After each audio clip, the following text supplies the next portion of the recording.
আজ আমরা যে লীলা আস্বাদন করব সেই লীলার বিষয়বস্তু হলো এই কলিযুগে ভগবান শ্রী গোবিন্দের জগন্নাথ অবতার।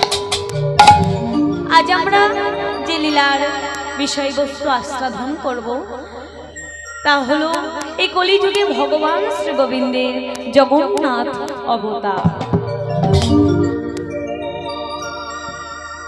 জয় জগন্নাথ জয় জগন্নাথ জয় জগন্নাথ জয় জগন্নাথ জয় জগন্নাথ জয় জগন্নাথ জয় জগন্নাথ জয় জগন্নাথ জয় জগন্নাথ জয় জগন্নাথ জয় জগন্নাথ জয় জগন্নাথ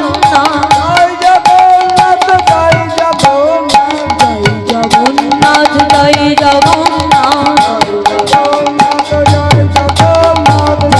জগন্নাথ জয় জগন্নাথ জগন্নাথ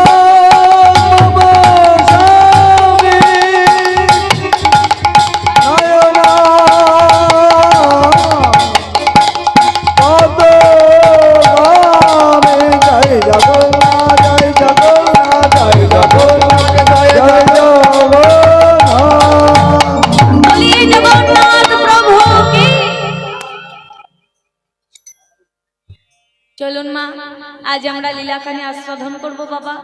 লীলার মধ্যেই জানবো ছোট্ট ছোট্ট তথ্য। আজ আমরা লীলার মধ্যে জানবো বাবা। হ্যাঁ মায়েরা, পুরী ধামে কে কে গিয়েছেন বাবা? হাত তুলুন দেখি, পুরী ধামে কে কে গিয়েছেন? পুরী ধাম গিয়েছেন, অনেকেই গিয়েছেন, বাহ। আচ্ছা বলুন তো মায়েরা, পুরী ধামে কার মন্দির আছে? জগন্নাথ দেবের। যারা জাননি তারাই বলুন মায়েরা, জগন্নাথ দেব দেখতে কেমন? হ্যাঁ, কালো। আর কি বৈশিষ্ট্য আছে? হাত কাটা। আর পাগুলো বাবা নেই, পাও কাটা। কি বলছি না, গায়ের বর্ণ হচ্ছে কালো, চোখগুলো বড় বড়, চোখের পাতা নেই, চোখগুলো বড় বড়, চোখের পাতা নেই, হাতগুলো ছোট ছোট, পা নেই। হ্যাঁ, কেমন বাবা? অখণ্ড একটা বিগ্রহ নয়? হ্যাঁ বলেন তো মা, এই যে আমাদের প্রত্যেকের চোখের পাতা আছে, যদি এই চোখের পাতাটা না থাকতো আমাদের কেমন দেখতে লাগতো? হ্যাঁ, অদ্ভুত দেখতে লাগতো না? তা বলছি এই যে জগন্নাথ দেব শুধু এই রূপ নয়, তিন ভাই বোনে একই রূপ দেখতে হলো। কেন তিন ভাই বোনে একই রূপ দেখতে হলো বাবা? আজ এই লীলার মধ্যেই জানবো জগন্নাথ দেবকে রথযাত্রার সময় কোথায় নিয়ে যাওয়া হয় বলেন তো মায়েরা? মাসির বাড়ি। জগন্নাথ দেবের মাসির নাম কি? জগন্নাথ দেবের মাসির নাম কি? আজ এই লীলার মধ্যেই জানবো বাবা। পুরী ধামে যে পান্ডা থাকে, পান্ডা তাদের পরিচয় আর পুরোহিত তাদের পরিচয় জানবো। যে পুরী ধামে ভাণ্ডের উপরে ভাণ্ড, তার উপরে ভাণ্ড চাপিয়ে যে রন্ধন প্রক্রিয়া হয়, কিসের দ্বারা সম্ভব জানবো। ভগবান জগন্নাথ দেবের বিগ্রহ কি দিয়ে তৈরি হয় মায়েরা? নিম কাঠ। প্রথমে যে কাঠ দিয়ে তৈরি হয়েছিল তার নাম কি? সেই কাঠ কোথায় পেয়েছিল? কে তৈরি করেছিল? কত বছর আগে তৈরি হয়েছিল? জগন্নাথ ধামে যে পুরীর মন্দির, সেই মন্দিরের সৃষ্টিকর্তাকে আজ এই লীলার মধ্যে ছোট্ট ছোট্ট তথ্যের মাধ্যমে আজ আমরা লীলাখানি আস্বাদন করব। তার আগে যাব সেই মধুময় শ্রীরাম বৃন্দাবনে। কি বৃন্দাবনে সবাই যাবেন তো? যাবেন? বৃন্দাবনে যেতে গেলে কি বলতে হয়? राधे राधे बोलिए, राधा रानी की, राधा रानी की, श्याम सुनरिया की, राधा रानी की। बोलছে রাধা রানী কি? আবার বলে রাধা রানী কি? আবার বলে রাধা রানী কি? রানী রানী। রাধা রানী কি? রানী রানী। বলছে রাধা রানী কি না, রাধা রানী হলেন আশ্রয়। হ্যাঁ, রাধা রানী হলেন আশ্রয়, আর বিষয় হলেন আমাদের গোবিন্দ। হ্যাঁ, দেখবেন বাবা, এই জন্য কি বলে না, রাধা কৃষ্ণ, এই যে রাধা রানীর চরণ আশ্রয় করলে বিষয়রূপী গোবিন্দকে পাওয়া যায়। হ্যাঁ মা? যেমন টাকাকে আশ্রয় করলে আপনি বিষয় পাবেন, হ্যাঁ কি না? টাকাকে আশ্রয় করলে বিষয় পাবেন না। এই যে যা গরম পড়ছে, মায়েরা ভাবছে যদি একটা এসি কেনে কত ভালো হয়। তাই এসির জন্য কিসের দরকার? টাকার দরকার। টাকাকে যদি আপনি জমান, টাকাকে যদি সঞ্চয় করেন, বাবা সেখানে এক্সট্রা চার্জ দিলে এসি আপনার বাড়িতে দিয়ে যাবে, যাবে না? হোম ডেলিভারি করে দেবে। কেমন বলছি, যদি তুমি রাধারানীর নামটাকে বেশি করে আশ্রয় করতে পারো, রাধারানীর চরণ আশ্রয় করতে পারো, তবে বিষয়রূপী গোবিন্দকে পেয়ে যাবে। বলিয়ে রাধারানী কি, রাধারানী কি, একটু উলুধ্বনি হবে কি?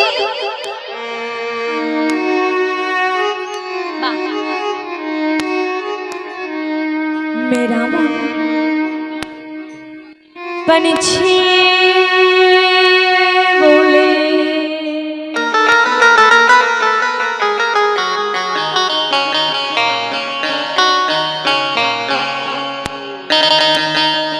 मैं उड़े वृंदावन जाओ,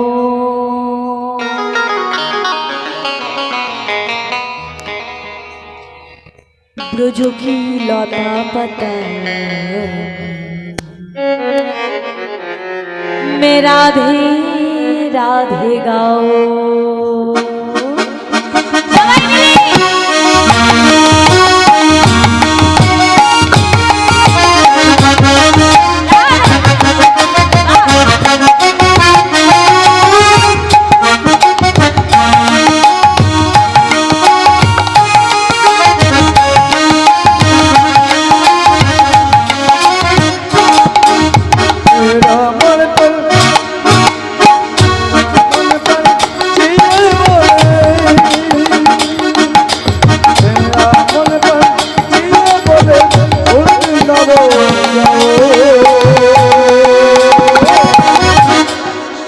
ब्रज की लता पता राधे राधे राधे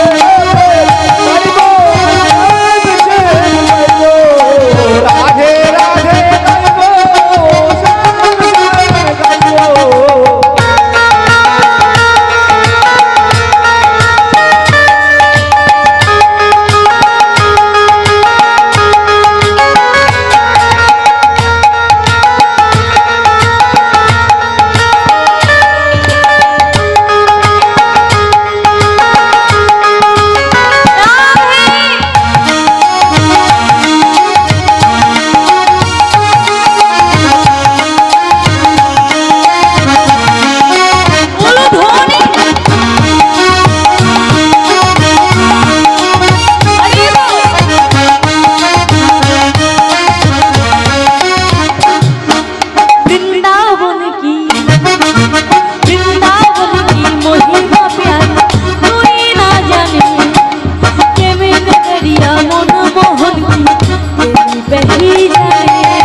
ব্রজকি রাধা রানী কি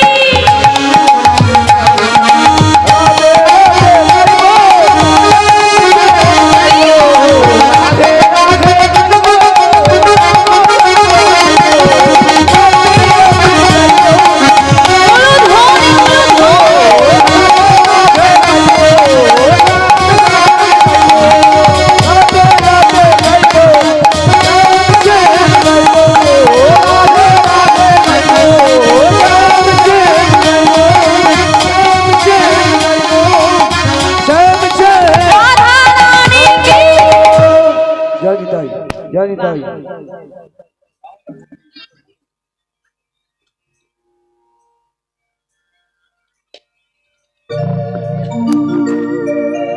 চলুন আজ সেই লীলাখানি আস্বাদন করি।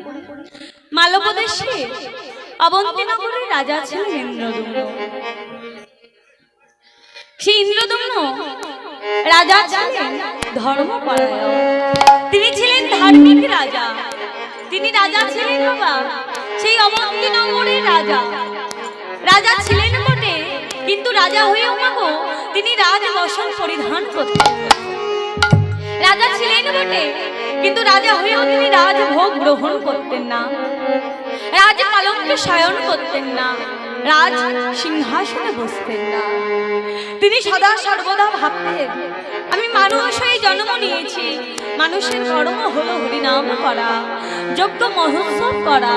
এই জন্য তিনি সকল সময় হরিনাম করেন। তাই আজ পদকর্তা কি বলছে,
আছে মতে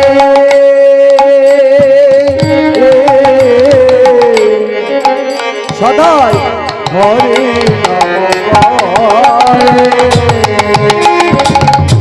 শঙ্খ চক্র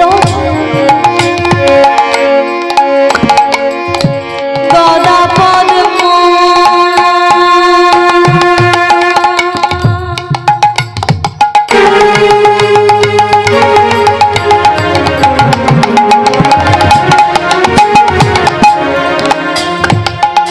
রাজা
রাজা অন্তরে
সেই রাজা তিনি প্রতিদিন হরিনাম করেন। অন্য দিনের ন্যায় আজও তিনি দরজা জানালা বন্ধ করে ঘরের মধ্যে একাকিনী আজও হরিনামে নিযুক্ত আছে। যখন তিনি হরিনাম করছেন ঠিক এমন সময় বাবা রাজা প্রাসাদে আজ প্রজাগণ সমালোচনা করছে। কি সমালোচনা করছে? যে আমরা ওই রাজাকে বাদ দিয়ে আমরা অন্য রাজাকে রাজার স্থানে বসাবো, আমরা ওই রাজাকে বাদ দিয়ে আমরা অন্য কাউকে রাজা হিসাবে গ্রহণ করব। আমায়রা রাজার কাজ কি? হ্যাঁ, রাজ্য দেখাশোনা করা। আর কি কাজ? কি বাবা রাজার কাজ কি? রাজার কাজ কি? প্রজাদের রক্ষণাবেক্ষণ করা, রাজ্যের দায়িত্বভার গ্রহণ করা, এটাই হলো রাজা। কিন্তু রাজা যদি তিনি রাজ সিংহাসনে না বসেন, তিনি যদি প্রজাদের দেখাশোনা না করেন, রাজ্য যদি রক্ষণাবেক্ষণ না করে, তাকে কেউ রাজা বলে মানবে? মানবে কি? মানবে না। কি বলেন না? আগেকার দিনে বাবা এই রাজা প্রজা ছিল, এখনকার দিনে কি আছে বলুন তো? হ্যাঁ, এখন কি আছে? মন্ত্রী। হরি বল। এখন আছে মন্ত্রী মহাশয়, মানে কি প্রধান মেম্বার, এরাই এখন আমাদের রক্ষক, এরাই এখন আমাদের রক্ষক, তাই তো? কিন্তু যদি তারা আমাদের দেখাশোনা না করে, আমাদের যদি কোনো দায়িত্ব নেয় না, তাহলে কি তাদেরকে কেউ মানবে? মানবে কি? মানবে না। জানেন এই যে পুলিশ, পুলিশ আমাদের এই সাধারণ পাবলিককে দেখাশোনা করার জন্য, রক্ষা করার জন্য নিয়োগ করা হচ্ছে পুলিশকে। হ্যাঁ, পুলিশ প্রশাসন নিয়োগ করছে সরকার, তাদেরকে আমাদের জন্য দেখাশোনা করার জন্য তাদেরকে রেখেছে। কিন্তু তারা যদি বাবা আমাদের দেখাশোনা করার পরিবর্তে আমাদের ক্ষতি করে, তাহলে কি হবে বলুন তো? হ্যাঁ, সে একটা কথা বলে না বাবা, আপনি যাকেই ভাববে রক্ষক, সেই হবে একদিন আপনার ভক্ষক। হ্যাঁ, আপনি যার উপর দায়িত্ব দেবেন, যার উপর কোনো কিছু দায়িত্ব চাপাবেন, সে চিন্তা করবে যে কি করে এটা আমি শোষণ করব, কিভাবে এটা আমি আমার করে নেব। হ্যাঁ, আপনি যাকে বিশ্বাস করবেন, আপনার বিশ্বাসে ঠিক একেবারে অমর্যাদা করে আপনাকে ছুরি মেরে পালিয়ে যাবে। তো এই যে রাজার কাজ হলো বাবা প্রজাদের দেখাশোনা করা, তাই তাকে রাজা করা হয়েছে। কিন্তু রাজা যদি প্রজাদের দেখাশোনা না করে, প্রজারা কেমন আছে কি করছে, যদি প্রজাদের না কোনো দায়িত্ব নেয়, তাকে কেউ রাজা বলে মানবে? কেউ কি মানবে? মানছে না। আরে আমাদের রাজা, রাজার কাজ হলো রাজ পালঙ্কে বসা, রাজ পালঙ্কে শয়ন করা, রাজ সিংহাসনে বসা, প্রজাদের দেখাশোনা করা, রাজ্যের দায়ভার গ্রহণ করা। আরে আমাদের রাজা তো আমাদের দেখাশোনা করছে না। না না না না না, অমন রাজার আমাদের দরকার নেই। কি বলছে? যে অমন রাজার আমাদের দরকার নেই। ওই রাজাকে বাদ দিয়ে আমরা অন্য কাউকে রাজার স্থানে বসাই। ওই রাজাকে বাদ দিয়ে আমরা অন্য কাউকে রাজার স্থানে বসাই। তা বাবা যখন এইভাবে সমালোচনা করছে, ঠিক সেই সময় সেই পাশ দিয়ে যাচ্ছে গুন্ডিচা দেবী। কে যাচ্ছে না? গুন্ডিচা দেবী। ও মাইরা, পুরীধামে যারা যারা গিয়েছেন, গুন্ডিচা মন্দিরে গিয়েছেন? হ্যাঁ গিয়েছেন? আচ্ছা বেশ। তাহলে গুন্ডিচা দেবী জগন্নাথ দেবের কে ছিলেন? হ্যাঁ, পুরীধামে যারা যারা গিয়েছেন জগন্নাথ দেবের মাসির বাড়ি গিয়েছেন? হ্যাঁ, তাহলে জগন্নাথ দেবের মাসির নাম কি জানা নেই? যারা কিন্তু একটু বুদ্ধিমান তারাই ধরে নেবে, কেননা উত্তরটা তো আমি এখনই বলে দিলাম। হ্যাঁ, গুন্ডিচা দেবী। গুন্ডিচা দেবী ছিলেন জগন্নাথ দেবের মাসি। তাই গুন্ডিচা দেবী বাবা প্রথম থেকে একটু কুটিল প্রকৃতির ছিলেন। আমাদের এখানে কুটিল আছে? আছে, কুটিল আছে? আছে? হরি বলি, এই কুটিল কাকে বলে?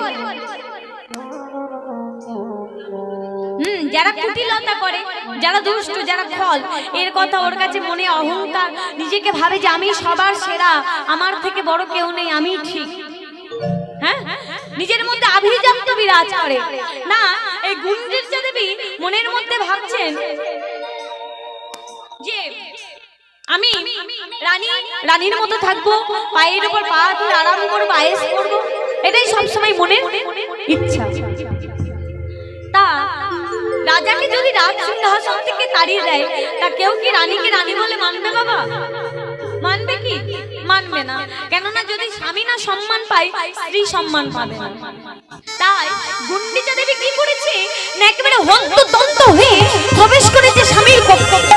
দরজা ধাক্কা দিয়ে খুলে চিৎকার করে উঠল, স্বামী, স্বামী, এ তুমি কি করছো? বলে, কেন গুন্ডিচা? আমি হরিনাম করছি। শোনো স্বামী, আমি এই মাত্র শ্রবণ করে এলাম, প্রজাগণ তারা সমালোচনা করছে, তারা তোমাকে বাদ দিয়ে অন্য কাউকে রাজার স্থানে বসাবে, তারা তোমাকে বাদ দিয়ে অন্য কাউকে রাজা বলে গ্রহণ করবে। স্বামী, তোমাকে আর রাজ সিংহাসনে বসাবে না, তোমাকে আর প্রজাদের দায়িত্ব নেবে না, তোমাকে আর রাজ্য ভার গ্রহণ করতে হবে না। রাজা তখন বলছে, বাহ, এ তো কি সুখের কথা।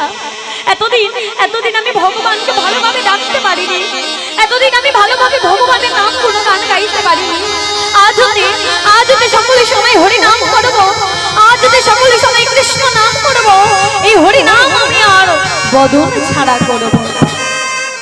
এই বলে রাজা দুটি বাহু তুলে আর কি বলছে, কেশব মাধব গিরিধারী, কেশব মাধব গিরিধারী, কেশব মাধব গিরিধারীলা, কেশব মাধব গিরিধারীলা, গিরিধারী লালে বলো যশোদা দুলা, গিরিধারী লালে বলো যশোদা দুলা, গিরিধারী লালে বলো যশোদা দুলা, গিরিধারী লালে বলো যশোদা দুলা, আর গিরিধারী লালে বলো যশোদা দুলা।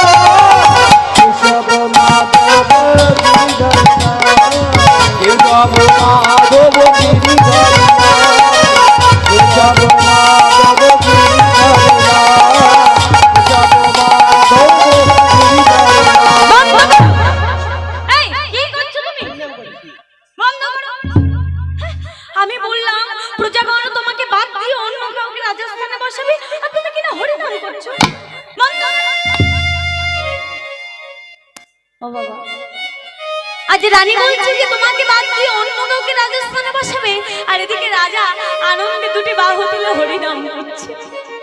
কেননা রাজা তার হৃদয়ে, তার মন প্রাণ সবকিছু তো তার চরণে সঁপে দিয়েছে, সে ছাড়া আর কিছু জানে না।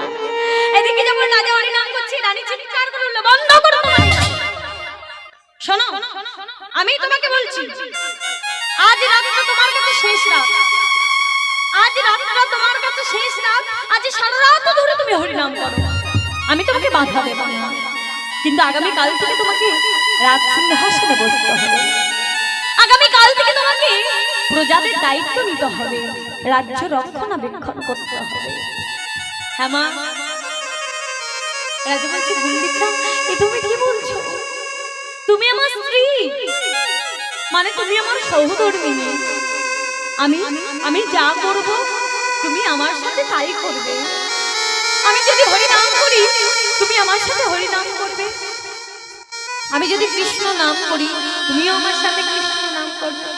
হ্যাঁ মায়েরা, এখানে তো অনেক মায়েরা আছে, ও মায়েরা বলুন তো, আপনারা স্ত্রী নাকি সহধর্মিণী? কি মায়েরা, আপনারা স্ত্রী নাকি সহধর্মিণী? সহধর্মিণী, আচ্ছা খুব ভালো। এই স্ত্রী আর সহধর্মিণী কি একই না আলাদা? একই। আচ্ছা, বলছে বাবা এই স্ত্রী আর সহধর্মিণী মানুষ তো একই, কিন্তু অর্থটা আলাদা। হ্যাঁ, স্ত্রী আমরা সবাই, এখানে যে সকল মায়েরা আছেন, দিদি ভাইরা আছেন, আমরা সবাই স্ত্রী। হ্যাঁ, কিন্তু সহধর্মিণী কিনা সেটা আমি বলতে পারবো না, সেটা বিচার আপনাদের। সহধর্মিণী কাকে বলে? সহধর্মিণী সংজ্ঞা কি বলছে? বলছে যে স্ত্রী স্বামীকে ধর্মের পথে এগিয়ে দেয়, স্বামীর ধর্মকে নিজের ধর্ম মনে করে, স্বামীর কর্মকে নিজের কর্ম মনে করে, স্বামীকে ধর্মের পথে এগিয়ে যেতে সাহায্য করে, সেই স্ত্রীকে বলা হচ্ছে সহধর্মিণী। স্বামীর কথা কাই মনোবাক্যে শ্রবণ করে, সেই স্ত্রীকে বলা হয় সহধর্মিণী। আর আমরা এমন সহধর্মিণী, স্বামী যদি বলে পূর্ব দিকে যেতে, আমরা চলে যাই পশ্চিমে। কি যাই না? যদি বলে আজকে তোমাকে বাপের বাড়ি যেতে হবে না, কালকে যাবে, বলে আজকে যেতে মানা করছে, নিশ্চয়ই কোনো কারণ আছে, আজকেরই যেতে হবে। যদি বলে ওখানে হাত দিও না, ওই জিনিসটাতে হাত দিও না, বলছে আমাকে মানা করছে কেন, নিশ্চয়ই কোনো কারণ আছে, আগে গিয়ে দেবে।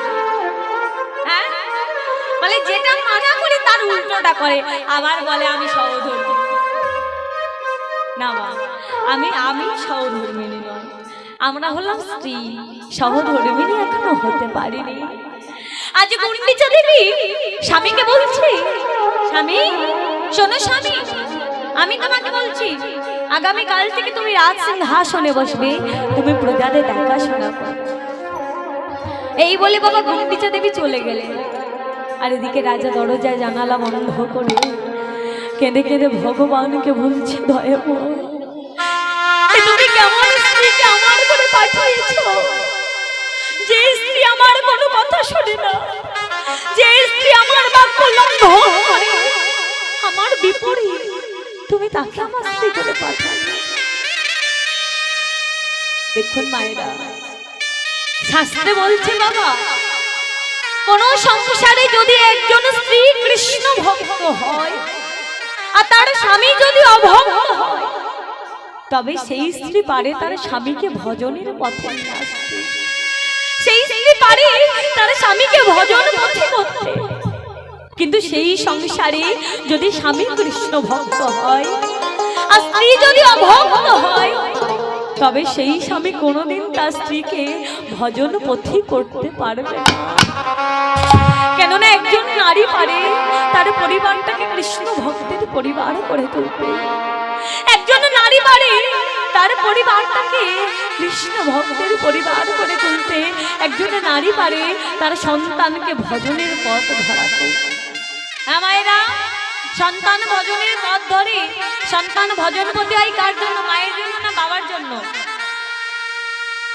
হ্যাঁ, মায়ের জন্য না বাবার জন্য? মায়ের জন্য, তাই তো? মা যা করে সন্তানরা তাই করে। ছোট্ট ছোট্ট মা মানেই হলো এই যে নারী, নারী মানেই ঠাকুমা, নারী মানেই মা, নারী মানে স্ত্রী। ঠাকুমা যদি সন্ধ্যাবেলায় তুলসী তলায় গিয়ে করতালি দিয়ে হরিনাম করে, প্রণাম করে, দেখবে বাড়িতে ছোট্ট নাতি নাতনি থাকে তারাও করে, করে না? তারাও করে। মা যদি বাড়িতে উপবাস থাকে, ছেলেটা বলে মা তুমি উপবাস করেছো আমিও করব। তাহলে এই নারীর হাতে সবকিছু। একজন নারী পারে তার সন্তানকে ভজনের পথ ধরাতে, আবার একজন নারী পারে তাকে বাবা দূরে ফেলে দিতে। হ্যাঁ, একজন নারী পারে। এই যে আমার কথা বিশ্বাস করতে হবে না বাবা, যদি আপনারা মহাভারতেই জানেন, মহাভারতের শ্রবণ করেছেন অনেকেই, এই যে মায়ের ভুলের জন্য, মা সুভদ্রা ভুলের জন্য বাবা 16 বৎসরের অভিমন্যুকে প্রাণ দিতে হয়েছিল কুরুক্ষেত্রের মাঠে, হয়নি? মায়ের ভুলের জন্য। কেননা যখন চক্রব্যূহে প্রবেশ করেছিল অভিমন্যু, চক্রব্যূহে যখন প্রবেশ করেছে বাবা, সপ্তরথী মিলে তাকে ঘিরে আঘাত করছে, কিন্তু বেরিয়ে আসতে পারছে না। জেঠুরা কেঁদে কেঁদে বলছে অভি ফিরে আয়, অভি ফিরে আয়, আর থাকিস না ওখানে, ফিরে আয়, অভি ফিরে আয়। অভিমন্যু কাঁদতে কাঁদতে জেঠুদেরকে বলেছিল জেঠু আমি প্রবেশের পথ জানি জেঠু, কিন্তু আমি বাহিরের পথ জানি।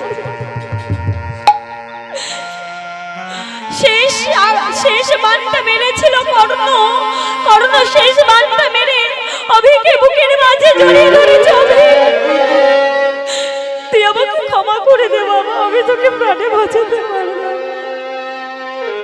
কেননা কর্ণ ছিল তার বড় জ্যাঠামশাই, তাকে প্রাণে বাঁচাতে পারেনি, কাঁদছে। অভিমন্যু সেদিন কাঁদতে কাঁদতে বলেছিল জেঠু আমার মৃত্যুর জন্য তোমরা কেউ দায়ী নও জেঠু, আমার মৃত্যুর জন্য তোমরা কেউ দায়ী নও। আমার মৃত্যুর জন্য যদি কেউ দায়ী হয়ে থাকে সে হলো একমাত্র আমার মা। কেননা আমি যখন মাতৃগর্ভে ছিলাম, বাবার মুখ দিয়ে, মায়ের কান দিয়ে আমি চক্রব্যূহে প্রবেশের কথা শুনলাম, কিন্তু যখন বাহিরের কথা বলছে আমার মা ঘুমিয়ে পড়লো, আর আমিও মায়ের গর্ভের মাঝে আমিও ঘুমিয়ে। তাই গৌর হরি বল, হরি বল, হরি বল, হরি বল, হরি বল। বাঁচাতে পারেনি বাবা তার জ্যাঠা মশাই, বাঁচাতে পারেনি তার কাকা মশাই, কিন্তু বাবা কৃষ্ণ কে ছিল? মা অভিমন্যুর মামা ছিল কৃষ্ণ, তিনি তো অন্তরে জানেন। যখন অভিমন্যু বধ হচ্ছে, কৃষ্ণ আঘাত পাচ্ছে, তিনি কি বাঁচাতে পারলেন না? তিনি তো চাইলে বাঁচাতে পারতেন অভিমন্যুকে, তিনি বাঁচালেন না। কেন জানি? শুধুমাত্র আমাদের মতো নারীদেরকে শিক্ষা দেওয়ার জন্য, আমাদের মতো নারীদেরকে চেতনা দেওয়ার জন্য তিনি বাঁচালেন না। বলছে শোনো, তোমরা গর্ভে সন্তান নিয়ে যা করবে তোমাদের সন্তান তাই করবে। তোমরা যদি গর্ভে সন্তান থাকা অবস্থায় একাদশী উপবাস করো, তুলসী পরিক্রমা করো, তুলসী গাছে জল দাও, সেই সন্তান কোনোদিন অভক্ত হবে না, সেই সন্তান কোনোদিন তোমাকে অবহেলা করবে না। আর যদি তুমি সেই সন্তানকে ভজনের পথ না ধরাও, তাহলে তোমার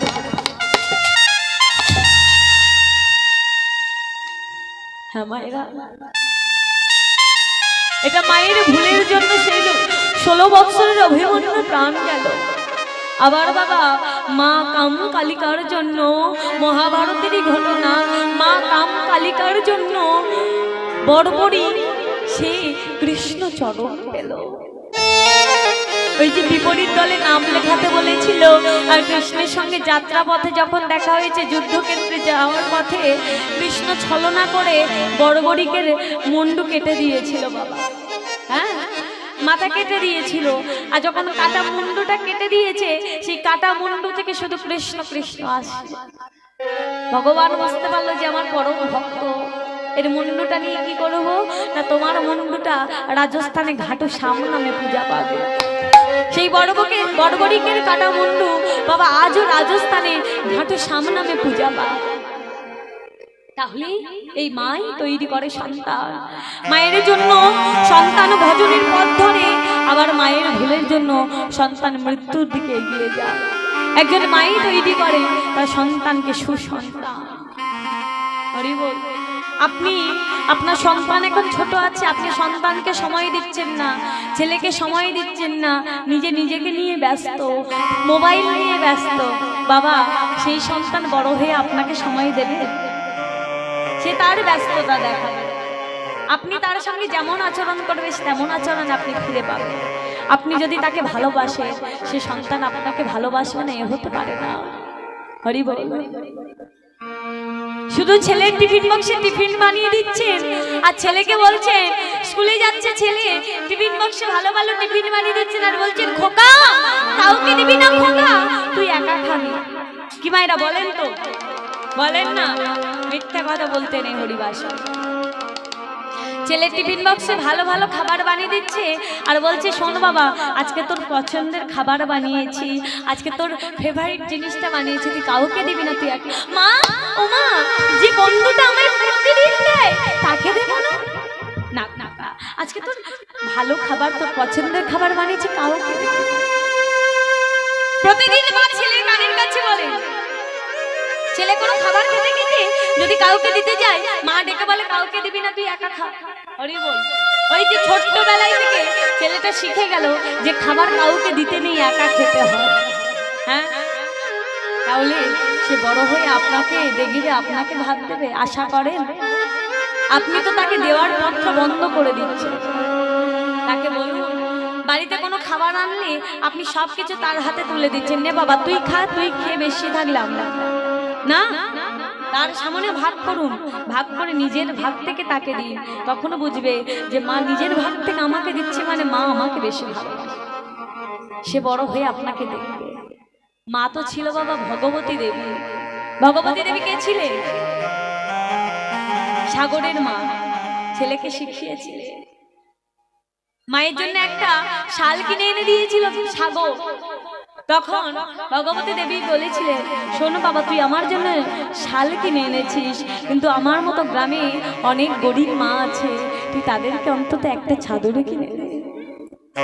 মায়ের জন্য ছেলে চাদর কিনে এসে গ্রামের প্রতিটা গরিব মায়েদেরকে দিয়েছে। তাহলে মা তেমন হতে হবে, বেশি নয় মা গো, অল্প হলেও তাকে শেখাতে হবে, যা হয় বাবা ভাগ করে। তাই বলছি, সন্তান ভজন করতে হয় মায়ের জন্য।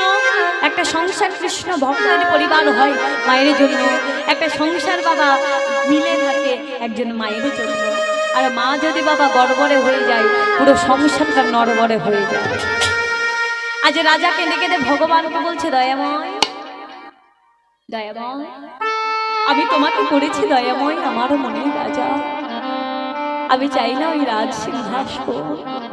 আমি তোমাকে করেছি দয়াময় আমার মাথার মুকুট, আমি চাই না দয়াময় ওই রাজ মুকুট।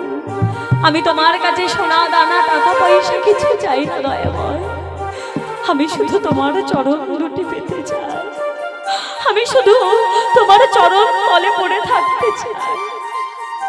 এই বলে রাজা কেঁদে কেঁদে ভগবানকে জানাচ্ছে, দয়াময় দয়াময়, নানা চাই নায়ামে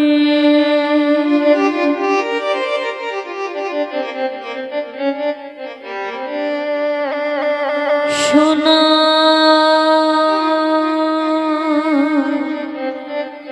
দানা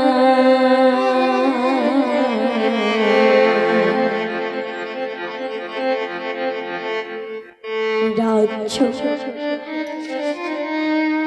সিংহাসন,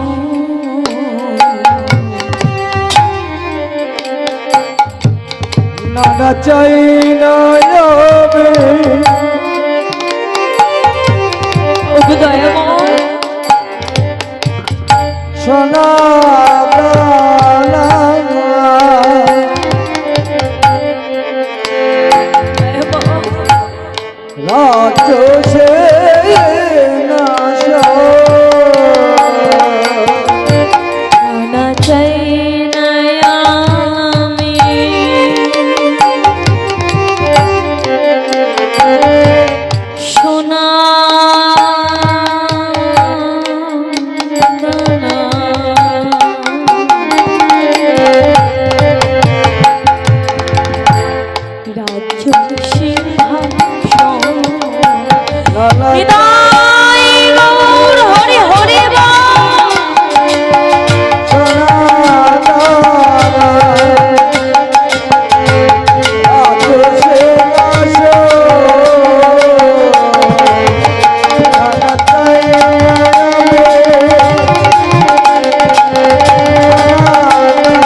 হরে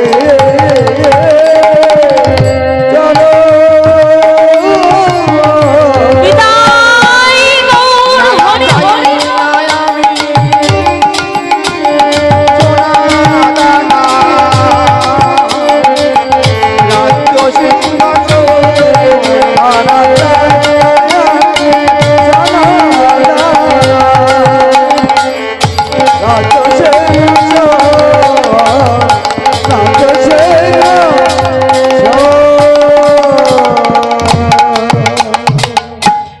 হরি বল হরি বল। তাহলে ভক্তমণ্ডলী ভক্তিমতী মায়েরা আজ রাজা ভগবানের কাছে কি চাইছে বাবা? কি চাইছে? তার চরণ চাইছে। আর আমরা ভগবানের কাছে কি চাই? কি চাই? টাকা দাও। হ্যাঁ, একতলা করেছি যেন পরের বছর আরেকতলা করতে পারি। সোনা দানা টাকা পয়সা শুধু চাই। হ্যাঁ, কিন্তু বাবা এই যে বাবা সংসারে এত ভূতের বোঝা টেনে যাচ্ছি, এত গাধার মতো কেটে যাচ্ছি বাবা, সঙ্গে কিছু যাবে? হ্যাঁ, সব কিছু করে যাবে। হতে চেয়েছিলাম কৃষ্ণের দাস আর হয়ে গেলাম আমরা মায়ার দাস। কিন্তু এই মায়া ত্যাগ করে আমাদেরকে চলে যেতে হবে। এই সংসারের মায়া ত্যাগ করে আমাদের সবাইকে চলে যেতে হবে। তাই সবাই মিলে দেখে একটা দুটি বাউদুল নিতাই গৌর কৃষ্ণ প্রেমানন্দ। কৃষ্ণ নামে একবার বলো না, এই হরি নামে একবার বলো না, এই মধুমাখা নাম তোমরা জপয় বিরাম। এই নামে জীবনের সাধনা, জীবনের সাধনা। সবাই মিলে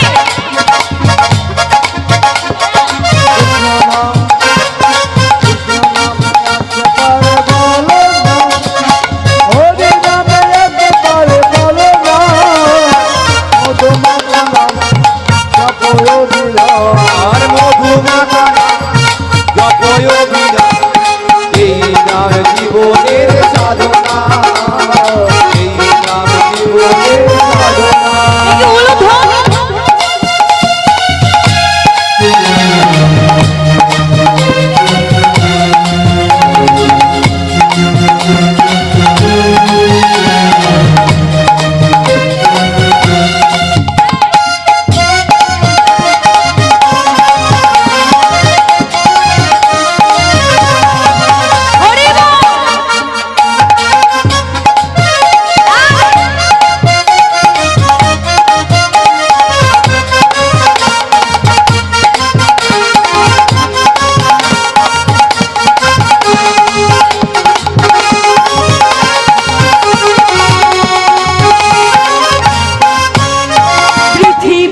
সবই কিছু হবে, তুমি আমি সবই চলে যাবে। পৃথিবীতে সব কিছু রবে, তুমি আমি সবে চলে যাবে। এই পৃথিবীতে সবই কিছু হবে, তুমি আমি সবই চলে যাবে। পৃথিবীতে সব কিছু রবে, তুমি আমি সবে চলে যাবে। আরে টাকা করি সবই রবে করি, আরে টাকা করি সবে রবে করি, বিষয় বাড়ি সবই রবে করি, আরে বিষয় বাড়ি সবে রবে করি। আরে সঙ্গে তুমি কিছু যাবে না না না না না। উলু ধরে ওরে আমি একবার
আমার মায়েরা বছরে কিছু না হোক একটা করে ঠিক সোনার জিনিস করেন। কি মায়েরা করেন? তা এই যে এত সোনা গহনা বাবা, এই যে এত দামি দামি পোশাক খাচ্ছি বাবা, সঙ্গে কিছু দেবে? দেবে? ও তোমার যে বেনারসিটা গেলে বেনারসিটা দেবে না? দেবে না? কিচ্ছু দেবে না। যেমন শূন্য হস্তে শূন্য বস্ত্রে এসেছি, সব কিছু নিয়ে নিয়ে ওই খালি হাতেই পাঠিয়ে দেবে। হ্যাঁ, এই যে আমার ছেলে আমার মেয়ে করি বাবা, কেউ সঙ্গে যাবে না। হ্যাঁ যাবে ওই শ্মশান পর্যন্ত, তারপর তোমাকে একা ওখানে রেখে পালিয়ে আসবে। তাই কি বলছি, পৃথিবীতে সবই কিছু রবে, প্রাণ পাখি যেদিন উড়ে যাবে। পৃথিবীতে সব কিছু রবে, প্রাণ পাখি যেদিন উড়ে যাবে। আরে চারিজনে নিয়ে যাবে শ্মশানে, আরে চারিজনে নিয়ে যাবে শ্মশানে, আরে চারিজনে নিয়ে যাবে শ্মশানে। আরে চারিজনে নিয়ে যাবে শ্মশানে। এই রইবে না তোমার কোনো নামে নিশানা।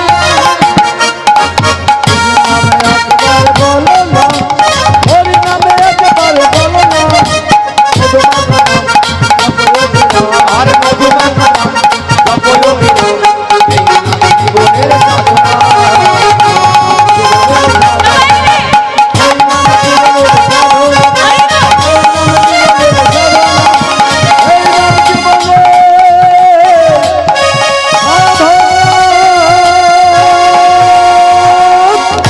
बोलिए राधा रानी की, श्याम सुनारिया की।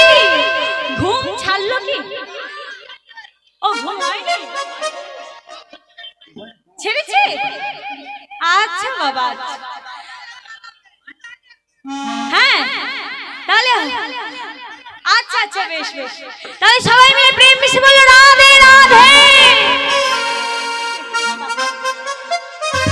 बोलिए राधे राधे तुल ध्वनि।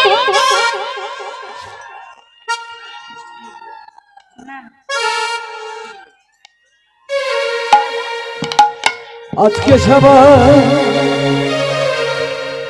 ঘুমের ছুটি, চোখের পাতা খুলে রাখবো, হরি বল হরি বল। কৃষ্ণ নামে আমরা সবাই সারা রাত জেগে থাকবো। সবাই মিলে করে করে তালি দিয়ে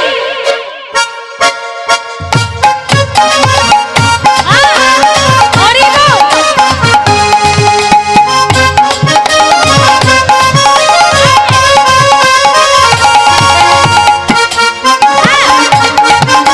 এই যে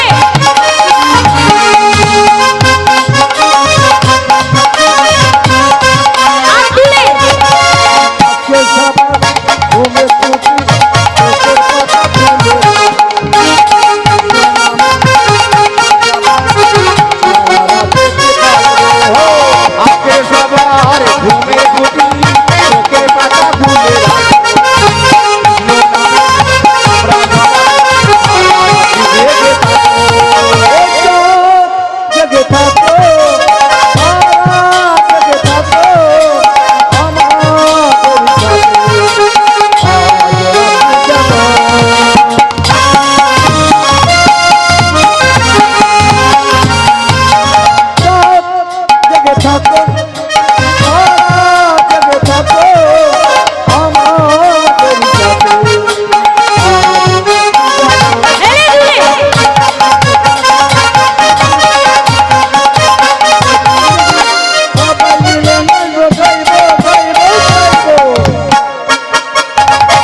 সবাই ঘুমে ছুটি চোখের পাতা হরি বল। সারা রাত্রি জেগে থাকবো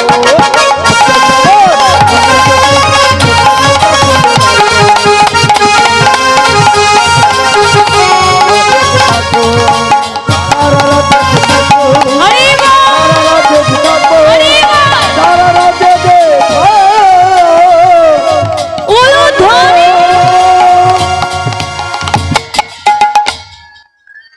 বাহ বাহ বাহ। বেশ, আবার একটু বসে যান। আবার আবার হ্যাঁ হ্যাঁ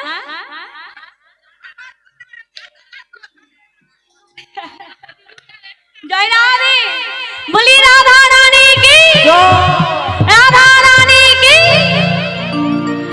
अपना बानी में अमृत बोल,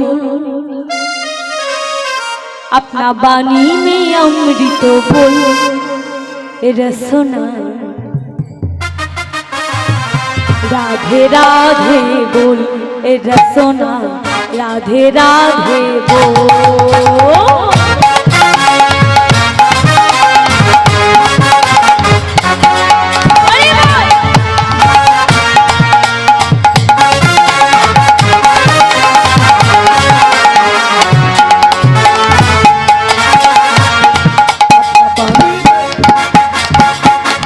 पानी में अमृत रचना राधे राधे बोल रचना राधे राधे बोल रचना राधे राधे बोल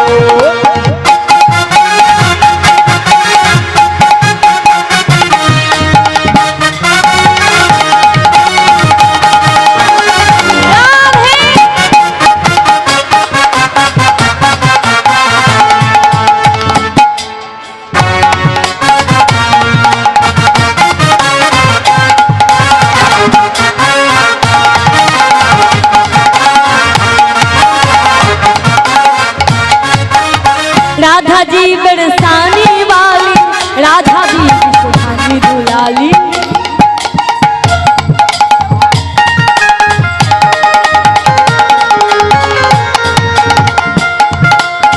राधा जी सुहानी दुलाली राधा जी सुहानी दुलाली राधा जी बरसाने वाली, राधा जी सुहानी दुलाली, राधा जी बरसाने वाली, राधा जी सुहानी दुलाली, हे राधा जी सुहानी दुलाली, राधा जी सुहानी दुलाली, राधा जी सुहानी दुलाली। विषय बोले अंगल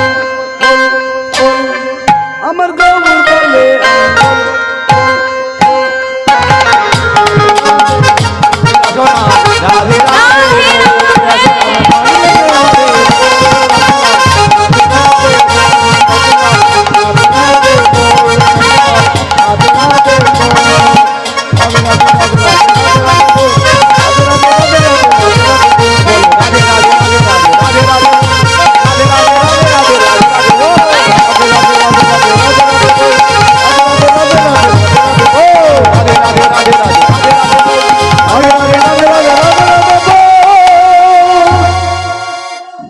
বেশ বেশ বেশ, আবার লীলাটা আস্বাদন করি। হ্যাঁ, জয় রাধা।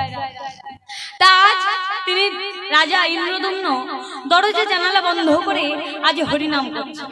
আর যখন তিনি হরিনাম করছেন, এমন সময় লীলাময় হরি শুরু করে দিলেন তার লীলা খেলা।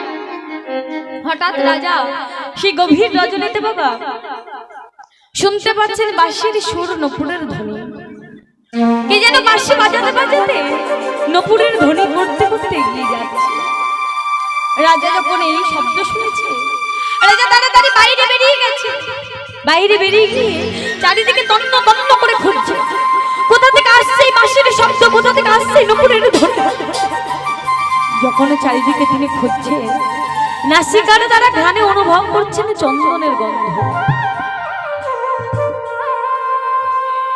রাজা চারিদিকে তন্ন তন্ন করে খুঁজছে বাবা, কিন্তু কোথাও কাউকে কিছু দেখতে পেলেন না, কোনো কিছু লক্ষ্য করতে পারলেন না। যতই তার কাছে যাই ততই সে দূরে চলে যায়, যতই তাকে ধরতে যায় ততই সে পালিয়ে যায়। রাজা তাকে ধরেও ধরতে পারলো না, চিনেও চিনতে পারলো না, বুঝতেও বুঝতে পারলো না।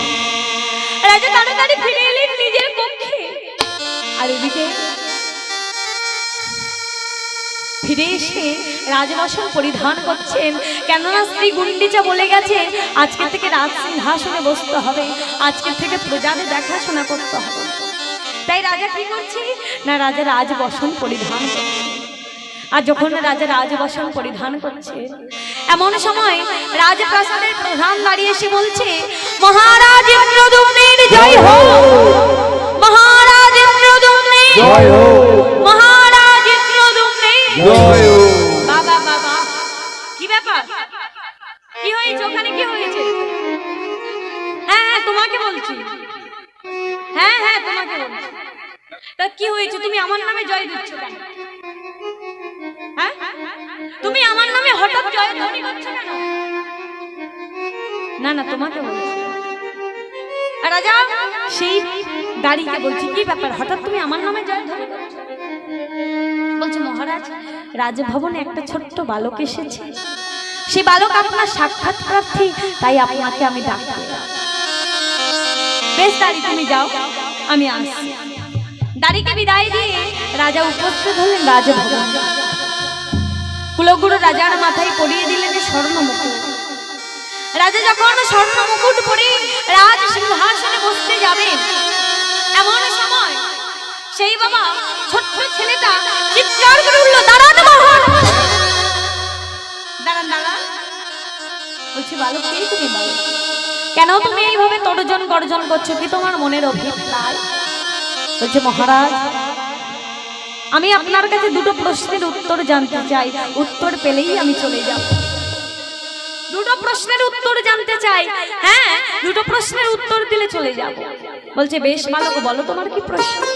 মহারাজ, আপনি গতকাল রাত্রিতে বাঁশির সুর, নপুরের ধ্বনি শুনতে পেয়েছিলেন কি? বাবা শুনতে পেয়েছিল? বলছে হ্যাঁ। রাজা মনে মনে ভাবছে, আমি তো সে কথা কাউকে বলি না, তবে বালক জানলো কি করে? বালকটা পুনরায় প্রশ্ন করছে, মহারাজ, আপনি গতকালের রাত্রিতে চন্দনের গন্ধ অনুভব করেছেন কি? মায়েরা চন্দনের গন্ধ অনুভব করেছিল? রাজা সারা শরীরে শিহরিত হয়ে উঠছে, কেননা রাজা সে কথা নিজের স্ত্রীকে পর্যন্ত বলেনি, রাজপ্রাসাদের কাউকে জানায়নি, তবে এই বালক জানলো কি করে? রাজা বলছে, বালক, কে তুমি? বালক, তুমি কি করে জানলে যে আমি গতকালের রাত্রিতে বাঁশির সুর, নপুরের ধ্বনি শুনতে পেয়েছিলাম? কে তুমি, কি তোমার পরিচয়? মহারাজ, আমি কে তা আপনি পরে জানবেন, আগে শুনুন। গতকাল রাত্রিতে আপনি যে চন্দনের গন্ধ, আপনি যে নপুরের ধ্বনি, বাঁশির সুর শুনতে পেয়েছিলেন, আপনি কি জানেন গতকাল রাত্রিতে আপনার কাছে কে এসেছে? না বালক, আমি জানি না। আমি যতই তার কাছে গিয়েছি ততই সে দূরে পালিয়ে গেছে, আমি যতই তাকে ধরতে গিয়েছি ততই সে দূরে সরে গিয়েছে, আমি তাকে ধরেও ধরতে পারিনি, চিনেও চিনতে পারিনি, বুঝলেও। শুনলে মহারাজ, গতকালের রাত্রিতে কে এসেছে শুনতে? হ্যাঁ বালক, আমি শুনতে চাই। শুনলে মহারাজ, আপনি যে অন্তরের মাঝে শঙ্খচক্র গদা পদ্মধারীকে দেখতে পান, সেই শঙ্খচক্র গদা পদ্মধারী ভগবান এসেছিল আপনার কাছে। যখন রাজা জানতে পারলো যে সেই শঙ্খচক্র গদা পদ্মধারী ভগবান এসেছিল রাজার কাছে, রাজা ছুটে গিয়ে বালকের পদে গলে জড়ায় ধরেছে, আর পদে গলে জড়ায় ধরে বলছে, বালক, বালক, একবার বল বালক, একবার বল, কি আমার ভগবানের নাম? কোথায় গেলে আমি তার দেখা পাবো? কোথায় গেলে আমি তার খোঁজ পাবো? একবার আমাকে বল, আমি কোথায় গেলে আমার ভগবানকে খুঁজে পাবো? আমি কোথায় গেলে তার দেখা পাবো? একবার তুই আমাকে বল বালক, একবার তুই আমাকে বল। যখন রাজার চরণ দুটি জড়িয়ে ধরেছে, শুনবে মহারাজ, কি তার নাম, কোথায় সে থাকে শুনবে? তবে শোনো, তোমারও প্রাণের ঠাকুর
আনিবে তুমি আপন আগারে তাহারে আনিবে তুমি আপন আগারে তাহারে আনিবে তুমি আপন আগারে করিবে মহিমা প্রকাশ জগত মাঝারে আরে করিবে মহিমা প্রকাশ এই জগত মাঝারে তুমি তার মহিমা প্রকাশ তুমি তার মহিমা প্রকাশ এই জগৎ মাঝে এই জগৎ মাঝে আজ হরি হরি হরি বল আজ উলুর ধ্বনি সবাই কর হরি হরি হরি বলো হরি হরি হরি বলো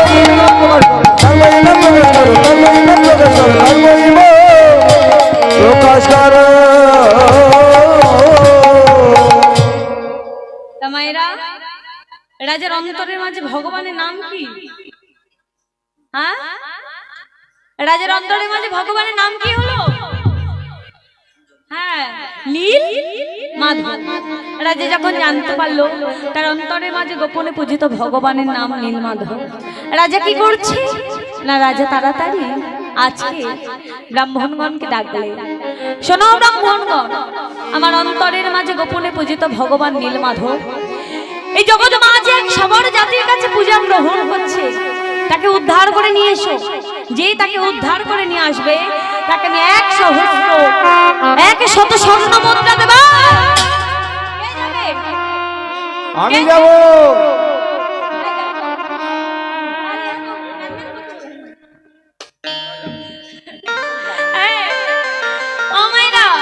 নীলমাধবকে খুঁজতে যাবে, রাজা কি দেবেন জানেন? 100 স্বর্ণ মুদ্রা। বলেন তো বাবা, এখন সোনা একটার দাম কত? হ্যাঁ, আমার যদি বলে একটা সোনার টাকা দেবে আমি তো ছুটে যাব, হ্যাঁ, দলের নাম লেখাবো। তাজ দেখতে দেখতে 100 ব্রাহ্মণ এসেছে, এ বলে আমি যাব, আমি যাব যাবে তো না মায়েরা? আজ এ বলছে আমি যাব, ও বলছে আমি যাব, রাজা বলছে বেশ বেশ তোমরা সবাই যাবে, কিন্তু তোমরা কতজন আছো? কতজন আছো? বলে কেন? আমরা 100 জন আছি। বলছে আমরা 100 জন আছি। বলছে শোনো, তোমরা 100 জন আছো, এই জোর সংখ্যাটা আমি পছন্দ করি না, তাই তোমাদেরকে সঙ্গে পাঠাবো আমি আমার রাজপুরোহিত বিদ্যাপতি। আজ রাজপুরোহিত বিদ্যাপতি তাড়াতাড়ি এসে মহারাজের চরণে প্রণাম করেছে, প্রণাম করে বলছে মহারাজ আমি যাব ঠিকই, তবে কিন্তু আমি কোনো পারিশ্রমিক নেব না। এই বলে রাজার চরণে প্রণাম করে আর আগে আগে চলেছে সেই বিদ্যাপতি, আর পিছে পিছে যায় শত ব্রাহ্মণ। আজ তারা কেমন ভাবে যাচ্ছে?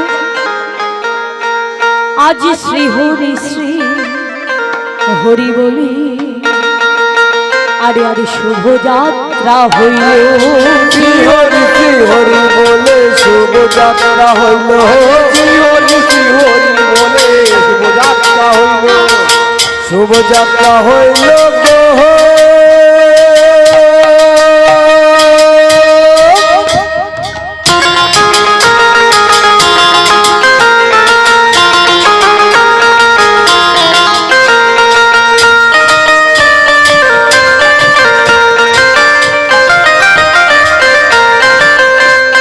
যাত্রা হইল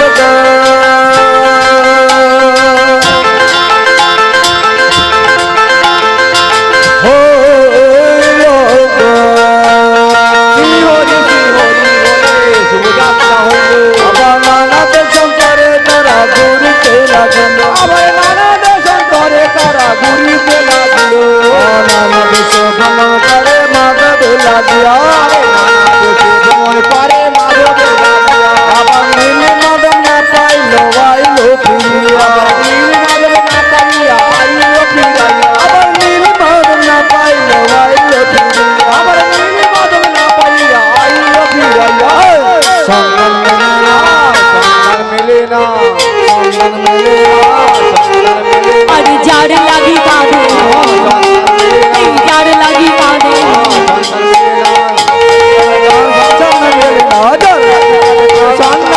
বলে যার লাগে তাদের তো মেলে না। যার লাগে কাঁদে প্রাণ হরি বল। বলে যার লাগে কাঁদে প্রাণ সন্ধান মেলে না সন্ধান মেলে না সন্ধান মেলে না ও মাইরা, আজ ব্রাহ্মণগণ তো চলেছি নীল মাধবকে খুঁজতে, তা আমরা যাব কি? কি যাবেন তো? হ্যাঁ যাবেন? চলুন তাহলে আমরা একটু খুঁজে আসি। হ্যাঁ সবাই মিলে একটু উলুধ্বনি। কিসের জন্য যাবে? সোনার টাকার জন্য? হ্যাঁ? সোনার টাকার জন্য?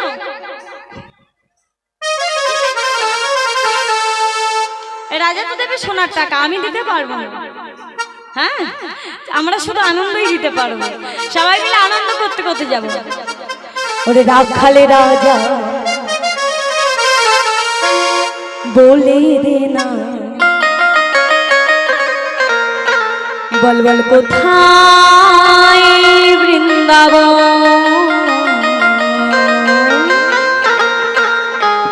আর শ্যামী কুণ্ড রাধা কুণ্ড গিরি গোবর্ধন সবাই মিলে 1 2 3 4 তালি। রাখাল রাজা রাখাল রাজা রাখাল রাজা বলে দে রে কোথায় বৃন্দাবন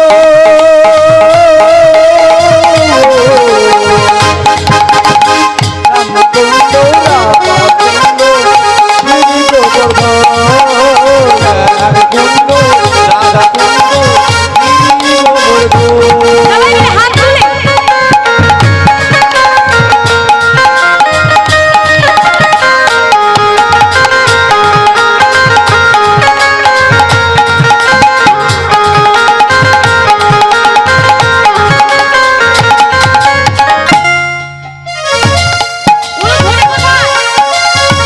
ভাগ্যবতী শ্রীরাম উজানে বয়ে যায় দধি শেষে রাখাল রাজা বাঁশরি বাজায়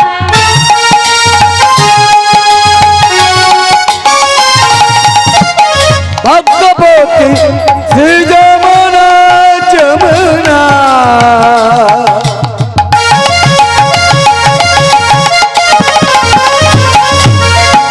ভগবতী শ্রী যমুনা উজান বয়ে যায় দোকান শেষে রাখাল রাজা বাঁশরি বাজায়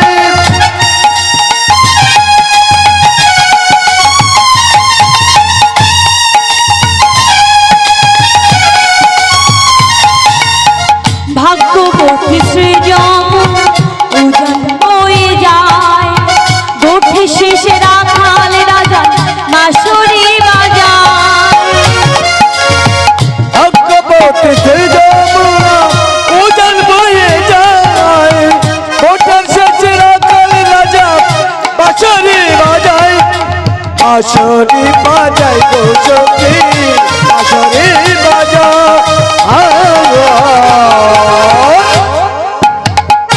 কুণ্ড রাধা কুণ্ড গিরি গোবর্ধন কুণ্ড রাধা কুণ্ড গিরি গোবর্ধন রাখাল রাজা রাখাল রাজা রাখাল রাজা বলে দে কোথায় বৃন্দাবন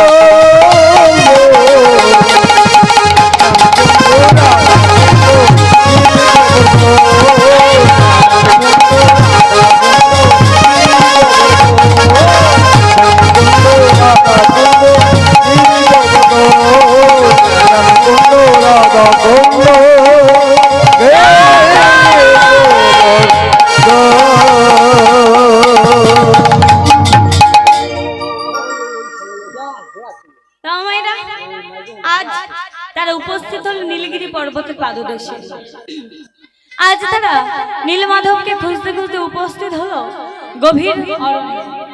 আর গভীর অরণ্যে যখন এসেছে এমন সময় মাগো ভগবানকে খুঁজতে গেলে, ভগবানকে পেতে গেলে কিসের দরকার? কি মায়েরা, ভগবানকে পেতে গেলে কিসের দরকার? ভক্তি, তাই তো? ভগবানকে পেতে গেলে দরকার ভক্তি।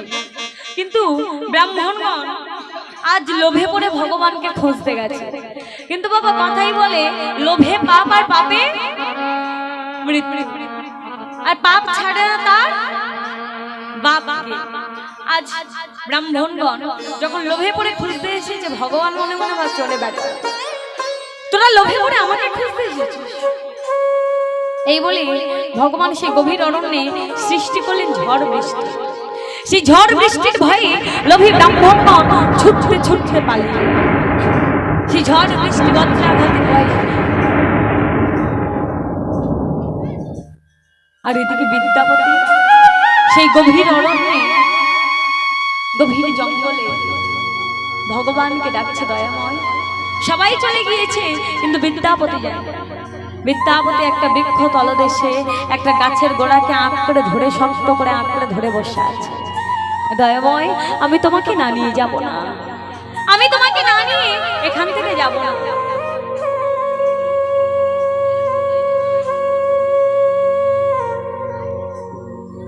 এই বলে একটা গাছের গোড়াকে দৃঢ়ভাবে আঁড়ে ধরে আছে। দেখতে দেখতে বাবা সেই বনের মাঝে বিদ্যাপতি অনাহারে অনাতৃষ্ণায় কেটে গেল একটা সপ্তাহ। চারিদিকে তন্ন তন্ন করে খুঁজছে, একটা সপ্তাহ কেটে গেছে। যখন একটা সপ্তাহ কেটে গেছে আর পথ চলতে পারছে না। কি মায়েরা, আমরা একদিন না খেয়ে থাকতে পারবো, দুদিন থাকতে পারবো, তার অধিক থাকতে পারবো কি? পারবো না। বিদ্যাপতি 7 দিন না খেয়ে আছে।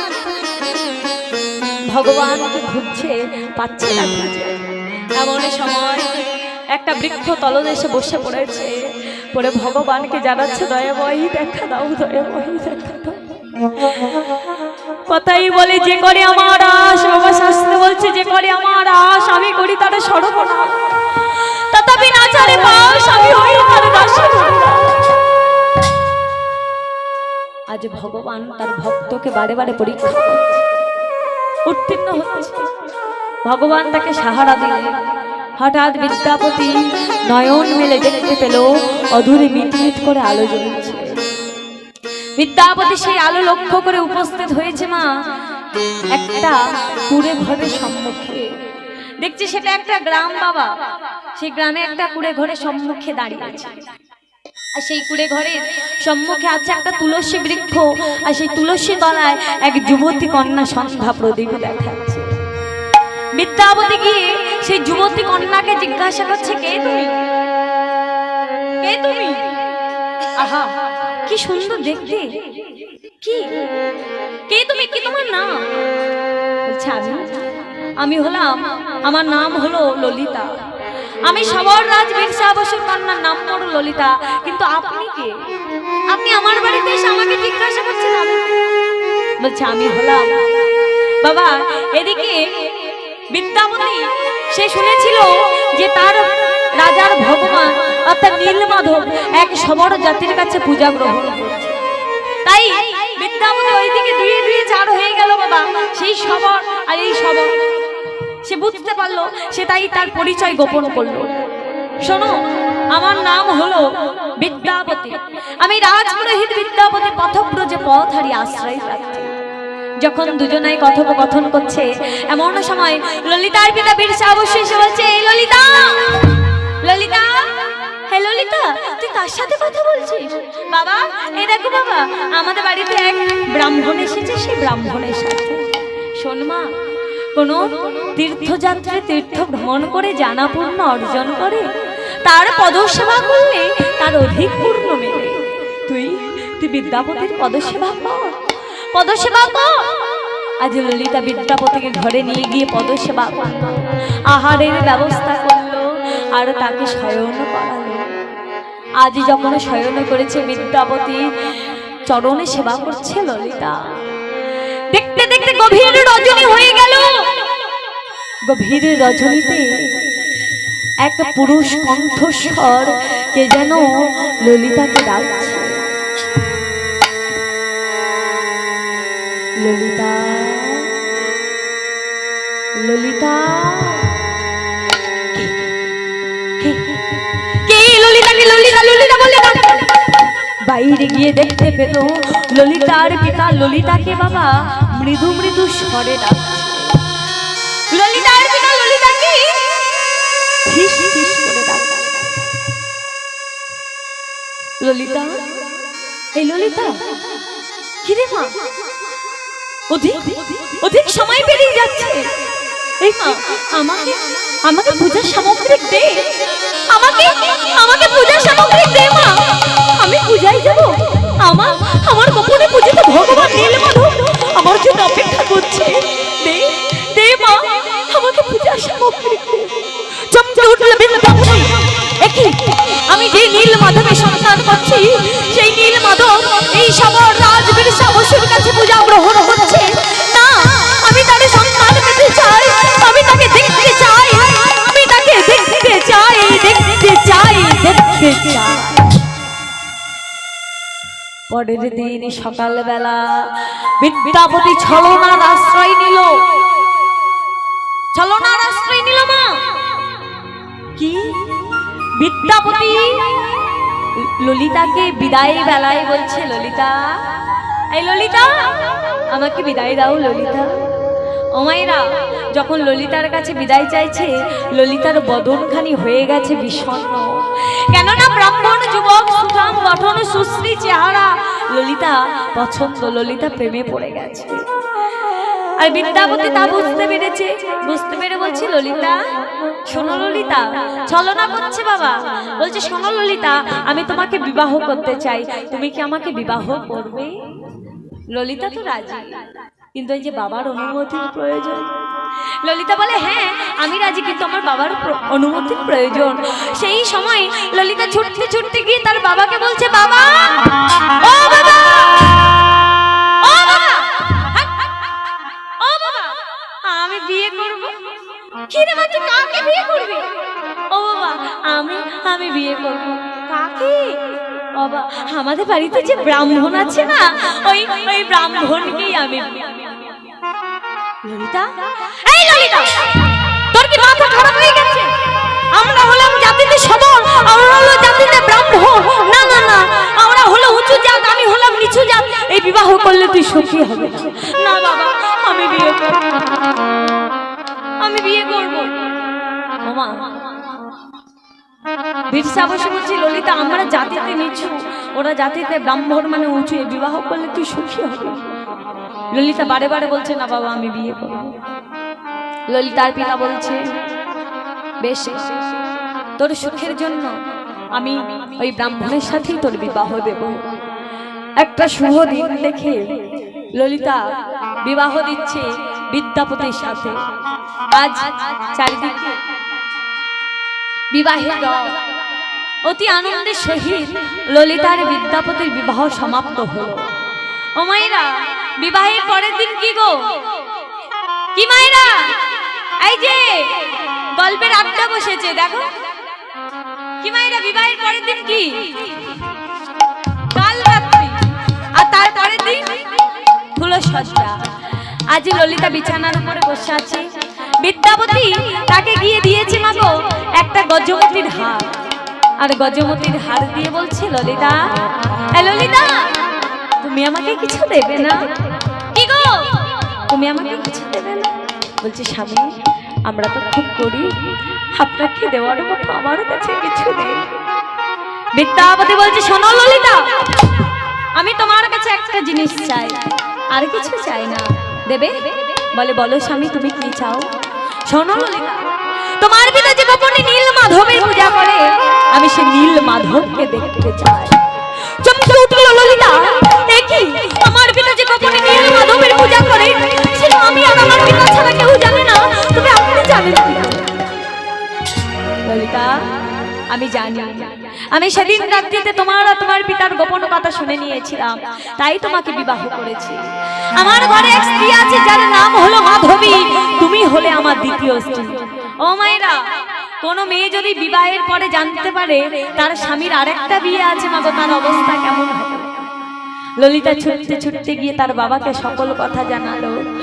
বিরসা বসু বলছে, ললিতা, আমি তোকে বলেছিলাম এই বিবাহ করলে তুই সুখী হবি না। আমার কথা অমান্য করে তুই বিয়ে করলি। বেশ মা, তোর সুখের জন্য আমি তোর স্বামীকে নিয়ে যাব আমার নীল মাধবের কাছে, তবে একটা শর্ত, তোর স্বামীর চোখ থাকবে বাঁধা, চোখ বাঁধা অবস্থায় তাকে যেতে হবে। ও মায়েরা, চোখ বাঁধা অবস্থায় কেউ যেতে পারে বাবা? কেউ যেতে পারবে? কেউ যেতে পারবে না। আজ যখন চোখ বেঁধে দিয়েছে, চিন্তা করছে আমি পথ চলবো কি করে। বীরসা অবশ্য বলছে, শোন মা, আমার হাতে থাকবে কমণ্ডলী, কমণ্ডলীতে থাকবে গঙ্গার জল, গঙ্গার জলে ছলাক ছলাক শব্দে তোর স্বামীকে পথ চিনে চলতে হবে। এটাই হলো তার পরীক্ষা। আজ চোখ বেঁধে দিয়েছে মা, যাত্রা শুরু করছে, আরে কৃষ্ণ নাম বদনে গাইতে গাইতে যাচ্ছে। যখন যাত্রা পথ শুরু করতে পা বাড়িয়েছে, এমন সময় পিছন থেকে ডাক দিল, ললিতা স্বামী একটু দাঁড়িয়ে যাও। ললিতা, কি হয়েছে, তুমি আমার পিছু ডাকছো? বলে ললিতা, এই ললিতা দিয়েছে আমাকে একটা থলে, থলেতে আছে কি? থলে চাচ্ছে সরিষার বীজ। আর বিশ্বাবসী মনে মনে ভাবলো, বিদ্যাপতি মনে মনে ভাবলো, এই সরিষার বীজ আমি ছড়াতে ছড়াতে যাব। আজ মা সেই সরিষার বীজ ছড়াতে ছড়াতে যাচ্ছে, আর কৃষ্ণ নাম বদনে গাইছে। আর কি বলছে? কৃষ্ণ নাম বলো ভাই, জনম বৃথা যায়, এই জনম দুদিন কার। সবাই মিলে নাম বলো ভাই, জনম হয়, এ জনম দুদিনকার। নাম বলো ভাই, জনম পিতা হয়, এ জনম দুদিনকার।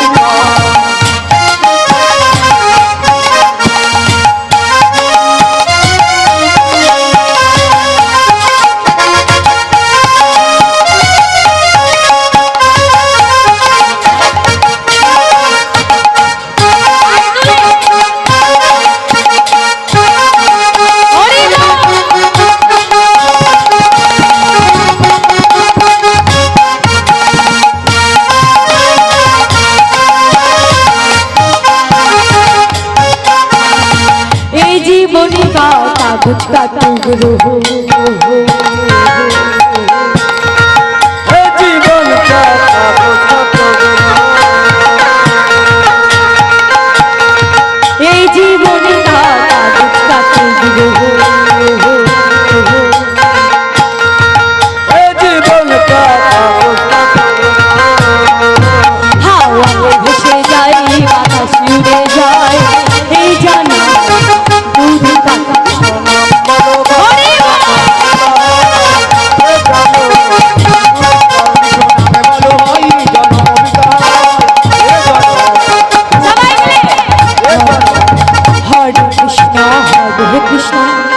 कृष्ण कृष्ण हरे हरे, हरे राम राम राम हरे हरे, हरे कृष्ण कृष्ण। हरे राम राम राम हरे हरे। कृष्ण बोलो भाई, जन्म दिखा जाए, ये जन्म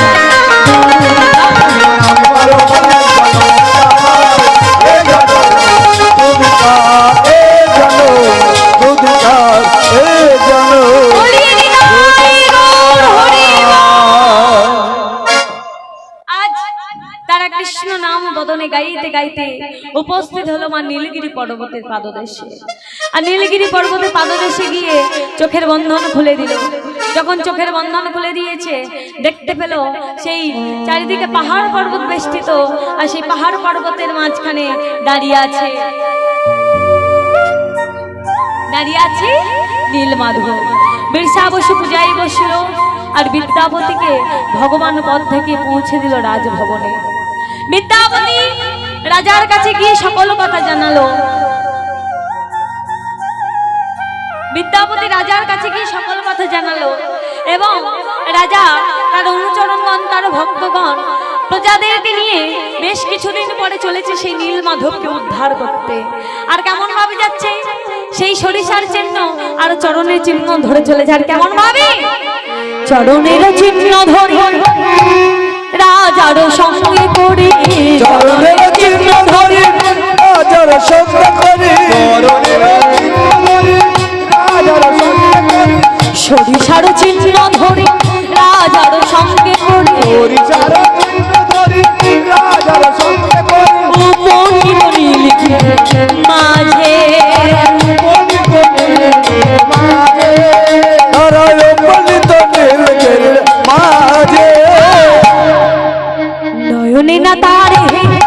রাখিলেন উচ্চ ঈশ্বর নয়নে লাতারে ডাকিলেন উচ্চ স্বরে নয়নে লাতারে ডাকিলেন উচ্চ স্বরে কোথায় আছো মাধব আমার কোথায় আছো প্রাণে রে মাগো কোথায় আছো প্রাণে রে মাগো একবার কৃপা করে দেখা দাও একবার কৃপা করে দেখা দাও কৃপা করে দেখো আর ওহে জগতের পতি কৃপা করে দেখো এই ওহে জগতের পতি কৃপা করে দেখো দাও ওই জগতের প্রতি কৃপা করে দেখো দাও বিদায় গৌর হরি কৃপা করে দেখো দাও কৃপা করে দেখো দাও কৃপা করে দেখো দাও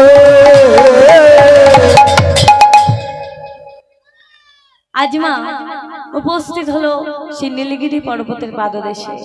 আর নীলগিরি পর্বতের পাদদেশে গিয়ে দেখতে পেল না নীলমাধবকে। দৈববাণী হলো, মহারাজ আপনি এত ভক্ত নিয়ে এসেছেন, সবাই যদি আমাকে দর্শন করে সবাই বৈকুণ্ঠ প্রাপ্তি হবে, জমালয়ে যাবে কে? তখন রাজা ইন্দ্রদম্ন দৈববাণী অনুসারে সেই নীলগিরি পর্বতের মাঝে একটা মন্দির নির্মাণ করলেন মায়েরা, যে মন্দিরে নাম হলো পুরীর জগন্নাথ মন্দির। সেই জগন্নাথ মন্দিরের সৃষ্টিকর্তা হলেন রাজা ইন্দ্রদম্ন। হ্যাঁ, যে জগন্নাথ মন্দিরে দর্শন করতে যান মায়েরা, যে মন্দিরে উচ্চতা 65 মিটার, সেই মন্দিরে সৃষ্টিকর্তা হলেন রাজা ইন্দ্রদম্ন। মন্দির নির্মাণ করেছে বাবা। এই যে প্যান্ডেল, এই প্যান্ডেলটা বেশ কিছুদিন আগে থেকে কমপ্লিট হয়েছিল, কিন্তু এখানে এত ভক্ত আসেনি। যখন এখানে আমাদের রাধা মাধবের প্রাণ প্রতিষ্ঠা করা হলো, পূজা অর্চনা শুরু হলো, তখন থেকে ভক্তের আগমন হচ্ছে। তেমন শুধু একটা প্যান্ডেল করা থাকলে যেমন হরিবাসর হয় না, তেমনই মা শুধু একটা মন্দির, বড় আকৃতির একটা ঘর চূড়া করলে সেটা মন্দির হয় না, তাতে সেখানে ভগবানের প্রাণ প্রতিষ্ঠা করতে হবে। রাজা অঝর নয়নে কাঁদছে, দয়াময় আমি এত বড় মন্দির করেছি, তোমাকে পাবো কোথায়? রাজাকে স্বপ্নাদেশে জানালেন, চলে যাও পুরীর সমুদ্র সৈকতে, ভেসে আসছে একটা কাঠ, যে কাঠের নাম হলো দারু ব্রহ্ম কাঠ। সেই দারু ব্রহ্ম কাঠ দিয়ে তুমি বিগ্রহ নির্মাণ করবে। রাজা ইন্দ্রদম্ন পরের দিনে প্রভাতে চলে গেলেন পুরীর সমুদ্র সৈকতে। আর এই সমুদ্র সৈকতে গিয়ে তিনি দেখতে পেলেন সেই ভেসে আসছে সেই দারু ব্রহ্ম কাঠ। আর সেই দারু ব্রহ্ম কাঠ দিয়ে তিনি আজ থেকে 5,500 বছর পূর্বে স্বয়ং বিশ্বকর্মার দ্বারা, অর্থাৎ অনন্ত বাসুদেব গোস্বামী মহারাজের দ্বারা বিগ্রহ নির্মাণ করলেন, যাদের নাম হলো জগন্নাথ, বলরাম, সুভদ্রা। কি মায়েরা, রথযাত্রা দেখেছেন তো? রথের কোন দিকে কে থাকে? রথের কোন দিকে কে থাকে? আর মায়েরা, এই যে ওই যে কাঠটা কোথা থেকে আসছে, ওই যে দারু ব্রহ্ম কাঠটা কোথা থেকে আসছে? দাপরের যুগে শেষ ভাগে আমাদের যেতে হবে, সেই দাপর যুগে, দাপরের যুগে শেষ ভাগে আমার পরম দয়াল শ্রী গোবিন্দ প্রভাস নদীর তীরে এক জরা ব্যাধির তীরে রাখাতে দেহ রেখেছিলেন। সেই দেহখানি পড়ে গিয়েছিল বাবা সাগরে, প্রভাস নদীতে। প্রভাস নদীর সঙ্গে মিশেছিল ভারত মহাসাগর। ভারত মহাসাগরের সঙ্গে যুক্ত আছে আরব সাগর, আর আরব সাগরের সাথে সংযুক্ত আছে বঙ্গোপসাগর। যখন দেহখানি বঙ্গোপসাগরে এসে পড়েছে, তখন দেহখানি একটা কাষ্ঠে পরিণত হলো, যার নাম হলো দারু ব্রহ্ম কাষ্ঠ। আর সেই দারু ব্রহ্ম কাষ্ঠ দিয়ে বিগ্রহ নির্মাণ করেছিলেন রাজা। কার দ্বারা? কার দ্বারা? অনন্ত বাসুদেব গোস্বামী অর্থাৎ বিশ্বকর্মার দ্বারা নির্মাণ করলেন। সময় চেয়েছিলেন মাগো কতদিন? 21 দিন, কিন্তু এক পক্ষান্তর হওয়ার 3 দিন পূর্বে দরজা ভেঙে দিয়েছিল। আর যখন দরজা ভেঙে দিয়েছিল, দেখতে পেল অখণ্ড বিগ্রহ, একটা নয়, দুটো নয়, 3-3টে বিগ্রহ, যাদের নাম হলো জগন্নাথ, বলরাম, সুভদ্রা। তাই তো এবার বলেন তো বাবা, রথের কোন দিকে কে থাকে? কোন দিকে কে থাকে? জয় রাধা। আর ও মাইরা, পুরী ধামে যে পান্ডার পুরোহিত কারা জানেন? পান্ডা হয়েছে ললিতা, আর বিদ্যাপতির সন্তানরা হয়েছে পান্ডা। কেননা ললিতা ছিল সবর জাতি কন্যা, তাই তার সন্তানরা হয়েছে পান্ডা। আর মাধবী মানে বিদ্যাপতি প্রথম স্ত্রী মাধবী আর বিদ্যাপতির সন্তানরা হয়েছে পুরীধামে পুরোহিত। হ্যাঁ, আর জগন্নাথ বলরাম সুভদ্রা আজও পূজা পায়, আজও পূজা প্রচলন আছে। আপনারা গিয়ে দর্শন করে আসবেন সেই বিগ্রহ, স্বয়ং বিশ্বকর্মার হাতের কারুকার্য আপনারা দর্শন করে আসবেন। রথের কোন দিকে কে থাকে কি বলছি? মাঝেতে সুভদ্রা ভোগে দক্ষিণে বলো না, মাঝেতে সুভদ্রা ভোগে দক্ষিণে বলো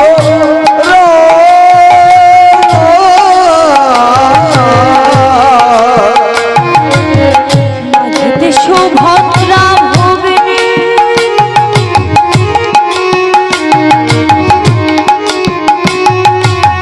দক্ষিণে বলো না, মাঝেতে সুভদ্রা ভোগে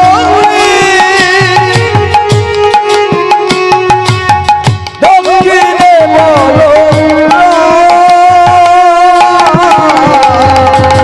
বাম পাশে আছে কৃষ্ণ ভগবান, আম্বাজ দাঁড়ায় আছে কৃষ্ণ ভগবান, বাম পাশে দাঁড়ায় আছে কৃষ্ণ ভগবান, বাম পাশে দাঁড়াই আছে কৃষ্ণ ভগবান। আম্বাজ দাঁড়ায় আছে কৃষ্ণ ভগবান। আহা, জয় জগন্নাথ নাম জয় জগন্নাথ নাম, জয় জগন্নাথ নাম জয় জগন্নাথ নাম, এই জগৎ মাঝে প্রচারিত, জয় জগন্নাথ নাম, আজে প্রচারিত, জয় জগন্নাথ নাম, এ জগন্নাথে প্রচারিত, জগন্নাথে প্রচারিত, জয় জগন্নাথ নাম, জগন্নাথে প্রচারিত, জয় জগন্নাথ নাম হলো, জয় জগন্নাথ নাম হলো। বলিয়ে জগন্নাথ প্রভু কি, বলভদ্র বলরাম কি, সুভদ্রা ভগিনী কি, নিতাই গৌর হরি বল হরি বল। আর মায়েরা, পুরীধামে যে ভান্ডের উপরে ভান্ড চাপিয়ে রন্ধন হয়, তাই তো? কয়টি ভান্ড? কয়টি ভান্ড?